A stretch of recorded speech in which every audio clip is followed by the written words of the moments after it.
Congrats. All right, cool. So guys, I'm probably going to get started, even though people will probably, there might be another person or two that show up here, but had a few people reach out and say they couldn't make it, but really wanted to see the recording. So we'll definitely be doing that here. I'm also going to pop in the chat the link to the Figjam file, which I would love if you guys could attempt to open. So I'm going to send that over right now. So that Figma file that you guys have there, you're going to be viewers on it, but when you click on it, you should have a screen that pops up where it's going to ask you for your email. If you put in your Warwick email, once you do that, you're going to see a Google SSO, like that Google single sign-on button. You click it and it'll say you're verified because we're linked with Warwick with Figjam now. And then that should then take, it might say, are you a teacher or student? That's the last question. And then you're in for good and you've got your Figjam account, which is 100% free. It's tied to Warwick. So that link's in the chat. If anyone has any trouble seeing it or getting to it, let me know, because this is going to be a little bit, I'm hoping, more of an interactive, PD session. So I actually do want you guys to be able to get in the file, click around, try stuff out as a student. So if you have any issues, just shout it out. I'm going to share my screen on my other monitor, but I'll be able to keep an eye as well. And so will Shelly. So if you do have any issues, just let us know. All right, so let me share my screen. I'll let you guys get a sec to get signed in.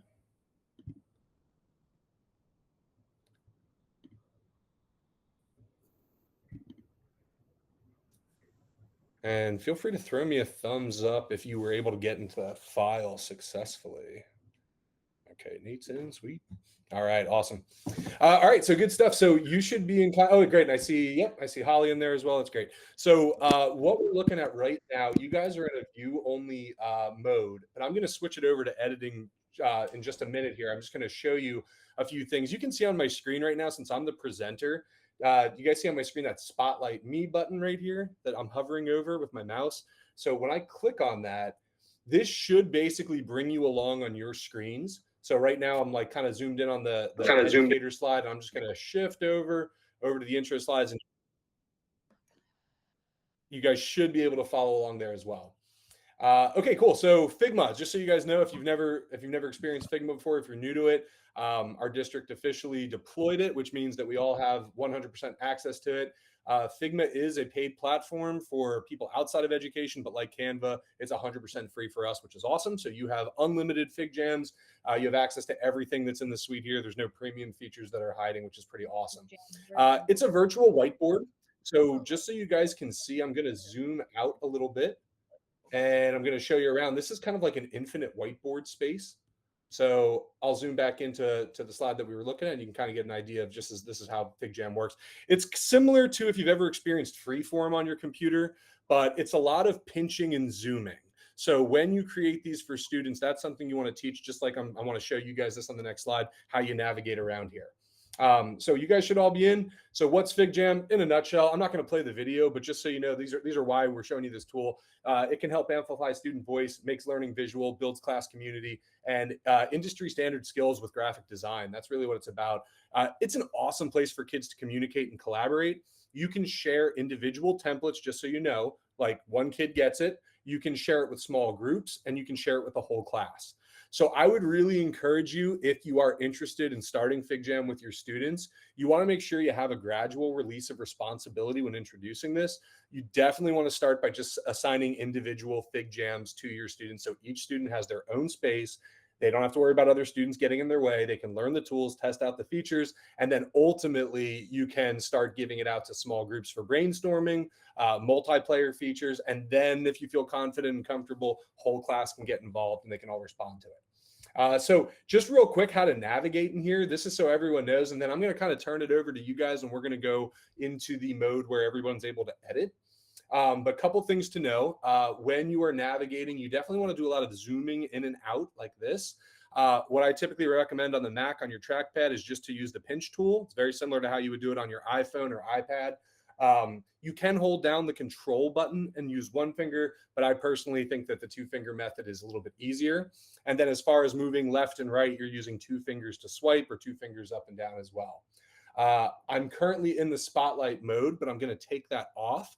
But if at any point If you find yourself saying, I don't know where John is, he's talking right now and I can't find him, you can actually go up to the top of the screen, which I'll just show you up here. And if you click on my icon, you can actually go ahead and you can automatically find myself there, and it'll take you to wherever I am in the Figjam, which is a great thing to teach your students as well if you're going through it.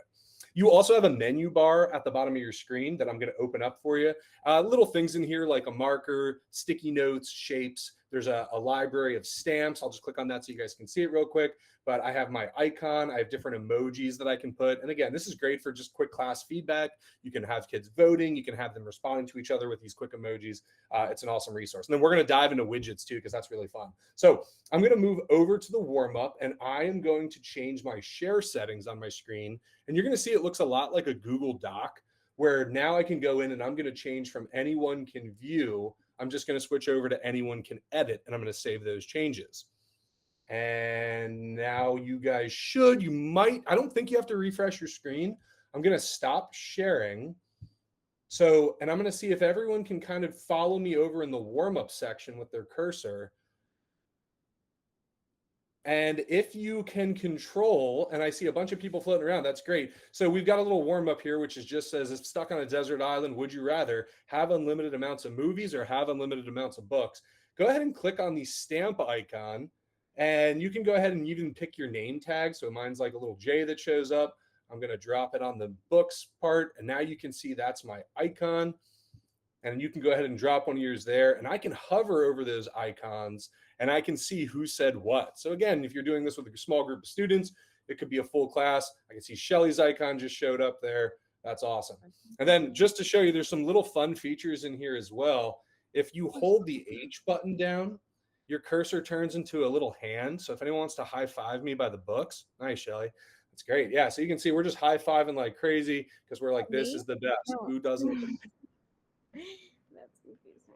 Hey, Holly, I think, oh, actually, I'll just put you there. There you go. It's all good. If you do have any questions, yeah, feel free to unmute there and just ask away. I just, again, this is just to show you that we've got like a quick space where you can just go ahead, you can put some prompts out there and students can respond in a lot of different ways.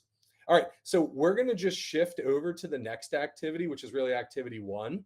And this is where I've got just a bunch of sticky notes. So I just use the sticky note tool, and I'll grab one and just click right here. And you can see it puts my name to it, which is really cool. And, you know, in this case, we just have is homework essential for reinforcing learning. I just picked a random topic, but you can double click any of those sticky notes and you can write something in. And then you can have, you can respond to your classmates in here. I can be like, you know what, I agree with that. That's great. You're like, that's not a really good thought. I can't agree with that. But you can essentially add little icons and things like that. Okay, cool. So yeah, so this is just sticky notes, but again, you can think of any kind of, strategies you're using with your students where you want them to respond to something. You could put an image here. You could put a YouTube video. You could put a PDF. You could put something from class, and kids could add sticky notes. You can see who attributed them. So like I laid out the sticky notes for you guys so you can see, but ultimately you could have your kids just add a sticky note to this space, and it's going to put their name there so you know who's doing what. And again, I would start off individually, but you can move to small groups as well. All right, we're going to shift over to activity 2. I know I'm going really quick, but this is just to give you a quick preview of everything. I added a little widget here for teams. So with our group right here, if I would click on any of these numbers, like number 3 for teams, and I'll say max people is 3 per group, and I'm going to have them randomized. You can see it's just automatically put Nate and Grub in a group. Shelly, you're by yourself, unfortunately. Holly, you're with me. And it kind of teamed us up on this assignment, which I think is a pretty cool little activity. If you can actually find this in the plus button on your menu bar, and you've got all these different widgets and plugins and templates. So I typed in team, and all I had to do was basically click on it, and it's going to add it to my project right there. So all these widgets are like one click away. You add it in, you've got an interactive.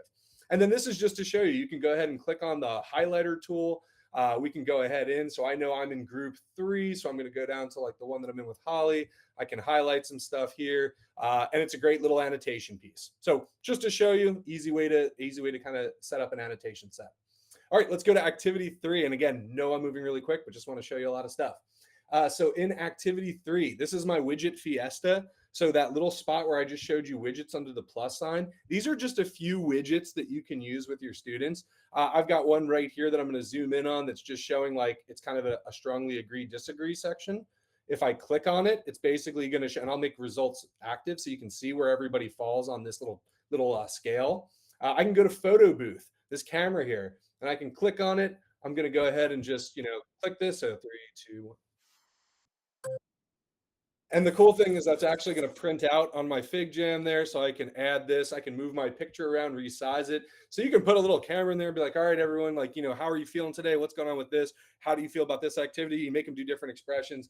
Kind of a cool one there. Little coin flipper. We've got a dice roller. We've got an active poll. So you can easily add a poll and just click on one of these and be like, hey, that's great. And you can see your class. It could be, review questions, or it can just be, how are you doing questions, or what do we think about this questions? I literally created that in like 5 seconds because it's a widget that just adds. We've got a little Giphy creator in here, so I had to put a cat. Here's a Connect 4 game. I know that Pete uses this over at LitXL. So he'll sometimes, when he's doing this with his students, he'll be able to jump in and be like, all right, we're going to play a quick game. So let's start the game. Connect 4 as a class, and we can go in and we can start playing it. So it's little things like this that you can add throughout a project, a presentation, just for some extra engagement. It's hard to see this one here, but this little square, if anyone here is a fan of bananagrams, this is actually like an interactive bananagrams board where you and your partner can grab tiles and essentially click on them and reveal them, and you guys can play a game of bananagrams on this board, which I think is pretty cool. So anyway, there's just a lot of really great features in here. They're all live in real time and active. So that's just a few of the widgets. There are dozens of other ones here that we just don't have time to cover, but just to give you a little taste of what's kind of out here that you can say. Underneath this, we're not going to do this activity because I'm looking up and I see it's already 3:02. So I'm going to try to wrap up here in the next couple minutes. But just to show you, this is another idea of taking something and sequencing, whether we're doing like an equation or whether we're storytelling and we're trying to map out a plot. This is a great way where you can really quickly grab things, hit the Command D button to duplicate them. So I can make as many of these as I want for my students, and they can basically connect the lines and draw these diagrams for any kind of sequencing that you would want to do. And whether it's in, social studies class, you're doing a timeline, ELA, you're doing the plot of a story, could be a scientific formula. You can use this and kind of work through it with your students. We're going to go up to activity 5 real quick. I'm just, again, showing off some of the features here. So this activity is to record your best impression of Dr. Griffiths, dropping a sweet, sweet 2-hour delay voicemail on your phone. So basically, this is another widget. You can just add a quick voice record memo. So see if you can hear this. Good morning. This is Dr. Griffiths. We will be experiencing.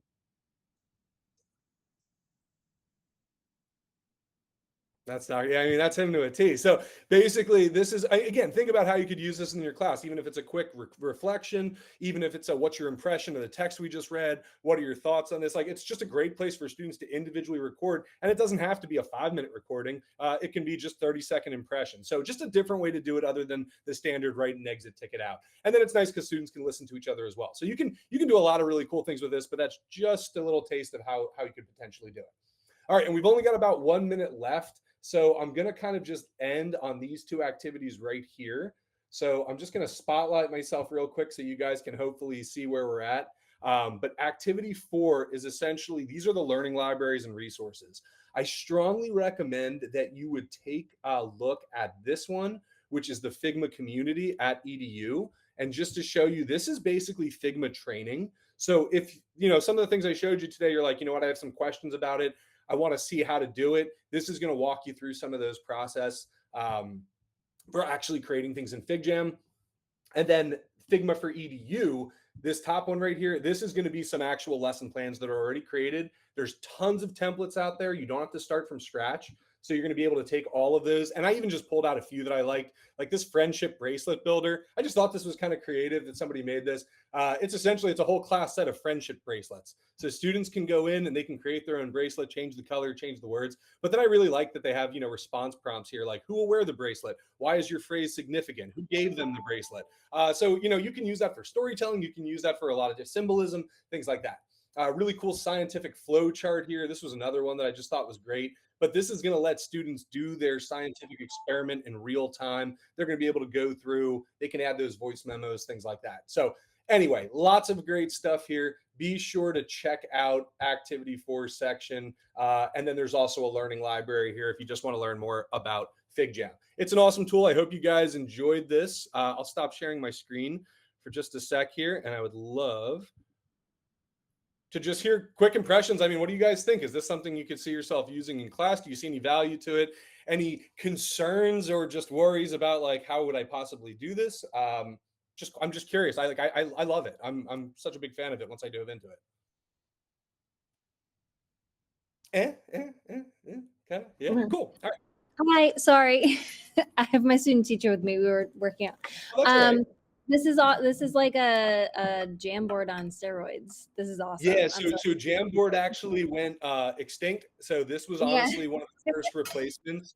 They actually have a place where you can easily import all of your old Jamboards into this. But yeah, it's Jamboard on steroids because I like Jamboard when it came out. That's a lie. It was fine for COVID. I actually feel like I'm not crazy about it, but this does something so much more to me than Jamboard because again, all those widgets, all those interactives, they really let you, again, do some nice small group work. It integrates with Google Classroom, which is great. So you can easily assign things in there, and it's got a real Google Doc feel. So, making students viewers versus editors, making some students editors, again, start with individuals, go to small groups, but when your students feel confident and comfortable using the tools, you set the expectations and you can do some nice group collaboratives in here as well. So yeah, we're actually going to be using this for our PD for the AI session. We do have a section where we're going to be putting some things in Figjam. So, we'll see how people navigate it, but it's a nice place to curate a bunch of resources as well, and then have some interactive components with it. So don't think of it as just like an online virtual tool. I really do see it as like maybe a station, or maybe it's something where you have small groups working in there too. So, all right, guys, if anyone wants to stick around, you are welcome to if you have any questions, but I'm going to stop the recording and let anybody that needs to go. Thank you so much for attending. We appreciate your time, and I hope this was valuable for you. Thanks, guys. Yep. And if anybody does want to stick around, any questions, feel free. I'm just going to stop that recording. Bye. You bet. Thanks so much for coming.